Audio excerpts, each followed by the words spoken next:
Hola, buenos días. Estamos hoy con Estrella Dura Fernández, miembro del Parlamento Europeo y miembro del grupo SID.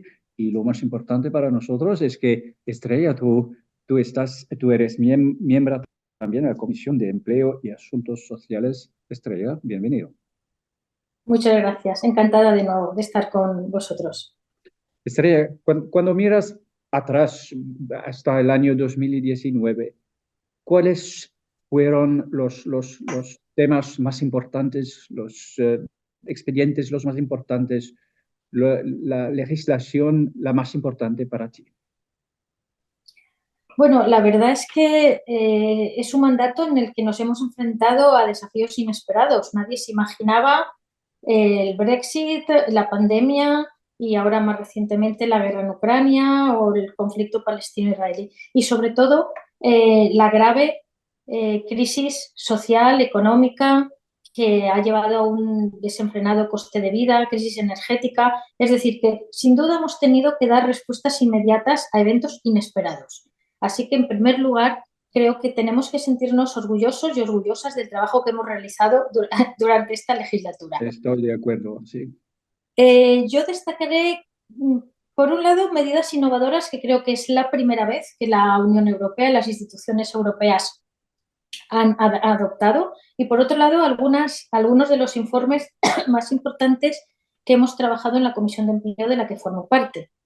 De las medidas innovadoras hay que tener en cuenta la importancia de que por primera vez se adoptó un paquete comunitario de fondos para la recuperación. Eso para mí es importantísimo y sienta un precedente de casi un modelo de gobernanza económica de la Unión Europea, aunque después hablaremos también de eso. Recordemos también el seguro por desempleo, el SURE, la importancia que tuvo para hacer frente a esta crisis. Y por primera vez se habló de la unión del sistema sanitario europeo. Eh, por otro lado, destacar uno de los temas que tenemos ahora entre manos, que es la esperada reforma de las reglas fiscales. Por fin se presentó una propuesta para dar una mayor flexibilidad a los Estados miembros y establecer caminos para la reducción de la deuda. En este sentido, los semestres aprobados por el Parlamento ya iban en esa línea y hemos enfatizado mucho la idea de la necesidad de establecer las prioridades sociales al mismo nivel que las económicas y establecer, por lo tanto, es necesario nuevos marcos e iniciativas acorde a los nuevos desafíos, ¿no?, que nos estamos enfrentando, verde y digital, que hablamos. Porque lo que está claro es que saltar de crisis en crisis y de instrumento temporal a otro instrumento temporal es una mala gobernanza. Creo que debemos de apostar por mecanismos estabilizadores permanentes, por ejemplo, un SURE adaptado. Centrándome más en mi ámbito, la Comisión de Empleo y en concreto el Pilar Europeo de Derechos Sociales, hay que recordar la importancia de la Cumbre Social de Porto y la creación del Plan de Acción diseñado para permitir la plena implementación del Pilar. De hecho, desde el Parlamento hemos aprobado varios informes con esa idea de avanzar hacia una Europa socialmente más sostenible y justa. Quiero destacar dos de ellos porque fui ponente socialista. Por un lado, el informe sobre vivienda digna de principios de mandato o el informe sobre rentas mínimas adecuadas de hace ahora aproximadamente un año. Pero, por supuesto, hay que destacar también y recordar la aprobación de la Directiva de Salarios Mínimos, la implementación por fin de la garantía infantil, la Directiva de los comités de empresa europeos para fortalecer la democracia en el trabajo y nuevas estrategias para la erradicación de la pobreza, incluida la pobreza laboral, con objetivos más ambiciosos y vinculantes. Creo que han sido los temas más importantes. También quiero destacar, en cuanto al impacto de la digitalización, el Parlamento ha respaldado muchas propuestas para garantizar una transición digital justa. Me refiero, por supuesto, a la regulación del teletrabajo y el derecho a la desconexión, la regulación de la inteligencia artificial en los lugares de trabajo, el trabajo de plataformas o el impacto de lo digital en general en la salud mental. Y en términos de la transición climática, pues recordar el Fondo Social del Clima. Creo que eso ha sido un informe clave en la Comisión de Empleo. Y tampoco me quiero olvidar de los avances a nivel de igualdad de género. porque creo que hemos logrado avances importantes con la nueva legislación sobre transparencia salarial o la directiva sobre organismos de igualdad que precisamente ayer o antes de ayer se llegó a un acuerdo en trílogos. Por lo tanto, creo que hemos avanzado mucho, pero necesitamos más y sobre todo necesitamos medidas vinculantes, realmente, medidas vinculantes para que la Unión Europea sea fuerte y tenga un marco comunitario legislativo relevante. Si dices que necesitamos más, ¿cuáles son los temas que seguirán siendo el centro de atención en los años que vienen para el Parlamento? Pues también destacaré un poquito el ámbito económico, el ámbito más social. Como marco general, creo que es importante reforzar el marco financiero plurianual y cuidar de la salud mental de trabajadores, trabajadoras y de la ciudadanía en general. ¿Por qué digo esto? Porque, por ejemplo, en el área de salud y seguridad laboral hemos avanzado mucho aprobando el nuevo marco. Y también se ha impulsado un nuevo enfoque sobre la salud mental con la comunicación de la Comisión. Se ha aprobado la directiva para la protección de los trabajadores contra el amianto y la revisión de los valores límites para el plomo. Por lo tanto, hemos avanzado mucho en el área de salud y seguridad laboral, pero quedan temas pendientes importantes. Yo destacaría dos que a mí me gustaría que se avanzara muchísimo. Por un lado, la regulación del mercado de vivienda, que se aprobó y se ha puesto en marcha la plataforma europea contra el sinhogarismo, pero no se ha establecido ninguna legislación ni siquiera una recomendación para la regulación del mercado de vivienda que apueste por un mercado de vivienda pública y social y una regulación de los alquileres. Y que eso es una forma de prevenir y acabar con el sinhogarismo. Por lo tanto, esa es un área que para mí está pendiente. Otra que está pendiente es la directiva sobre rentas mínimas. De momento tenemos simplemente una recomendación. Creo que con esto no vamos a poder llegar a cumplir con los objetivos de reducir el número de personas en riesgo de pobreza o exclusión social en 15 millones para 2030, que nos habíamos planteado, y que es necesario una directiva al respecto. También para poder ayudar a los grupos vulnerables a acceder a un buen mercado de trabajo. Si hablamos de mercado de trabajo, no solamente quiero destacar la necesidad de crear empleo, sino sobre todo de crear empleo de calidad. Y con esto vuelvo al principio de la salud y seguridad laboral dentro del contexto laboral. ¿Por qué? Porque queda pendiente la propuesta de una directiva para prevenir los riesgos psicosociales.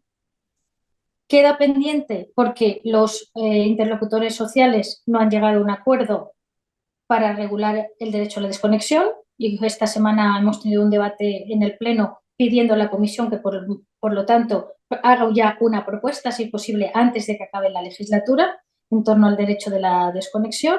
Y yo quiero insistir también en la necesidad de ir más allá de la inteligencia artificial, porque la actual ley, que también se llegó a un acuerdo en trílogos la semana pasada sobre la ley de inteligencia artificial, no recoge todas las situaciones de aplicación de la inteligencia laboral al contexto laboral. Necesitamos una directiva específica para la regulación de la inteligencia artificial en los contextos laborales. Y todo esto también me lleva a plantear la importancia de seguir apoyando y promoviendo la sindicalización y la negociación colectiva. Es importante fomentar la negociación entre los agentes sociales. Es una pena que haya fracasado, que no se haya llegado a este acuerdo en el derecho a la desconexión. Y también es muy importante dentro de este contexto laboral prohibir las prácticas no remuneradas. Por lo tanto, creo que hay muchos temas pendientes que quedan para la próxima legislatura. Y por terminar también con el marco general más importante, decía antes el marco financiero plurianual y la revisión de la gobernanza económica, en lo que estamos trabajando justamente ahora. El Parlamento está fijando su posición, la Comisión ECON ya aprobó su posición, que debe ser ratificada en el pleno de enero. El Consejo está llegando a acuerdos que creo que se podrán conseguir bajo presidencia española, pues me consta que es una prioridad para mi gobierno socialista, por lo que pronto podrían empezar los trílogos, porque es necesario una mayor flexibilidad en materia fiscal, con el objetivo no solo de reducir los niveles de deuda, sino de enfrentarnos a estos desafíos sociales, climáticos, medioambientales. En fin, estas son mis previsiones, pero nunca sabemos los desafíos inesperados que pueden surgir, como ha ocurrido en esta legislatura que está a punto de terminar. Y nosotros a la CICI, claro que vamos a seguir también esos temas que has mencionado en los años que vienen, pero también tenemos que decirlo, decimos que pues han éxitos, muchos éxitos que han sido hechos durante esos 4 años. Y bueno, es que para mí también es bastante impresionante. Estrella, el 2024 vienen las elecciones europeas. ¿Qué dices tú a los ciudadanos? Les digo fundamentalmente que echen la mirada atrás, que vean en estos 4 o 5 años los desafíos a los que nos hemos enfrentado y cómo la Unión Europea ha demostrado que se pueden dar respuestas coordinadas y eficaces. Se actuó coordinada y solidariamente con el acuerdo por el Brexit. Se actuó coordinadamente para la gestión de la pandemia. Se creó, ya hemos dicho, el Plan de Recuperación y Resiliencia, que implicó la movilización de fondos significativos para apoyar esa recuperación económica. En definitiva, hemos estado trabajando conjuntamente hacia una economía más sostenible en los Estados miembros. Paralelamente, hemos seguido trabajando coordinadamente para luchar contra el cambio climático con el Pacto Verde o gestionar la inmigración a través del Pacto de Migración y Asilo, que está ahora también en proceso de finalización. En definitiva, creo que la gente tiene que ver y verá que las decisiones que se toman a nivel europeo afectan directamente a su calidad de vida y al futuro de las generaciones venideras. Por eso, que es importante la participación en las elecciones europeas. ¿Qué les digo a la gente? Que voten, porque es muy importante seguir fortaleciendo la Unión Europea. Participar en las elecciones europeas es una forma de fortalecer la integración y la cooperación entre los países miembros, contribuyendo así a consolidar esa unidad y solidaridad en la Unión Europea que hemos visto que funciona, lo hemos visto durante estos años. Y esto solo es posible con una Unión Europea fuerte y unida. Todo voto cuenta, influye enormemente en las políticas que se implementarán a nivel europeo y a nivel mundial, porque no perdamos de vista que muchos de los desafíos a los que se enfrenta la Unión Europea, como el cambio climático, la migración, la seguridad y la economía, son problemas globales que requieren soluciones coordinadas también a nivel internacional.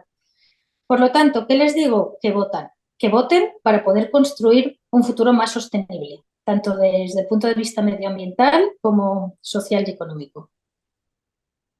Andrea, muchas gracias por tus palabras. Te deseo todo lo mejor en el año que viene y nos vemos pronto. Gracias. Igualmente, feliz año.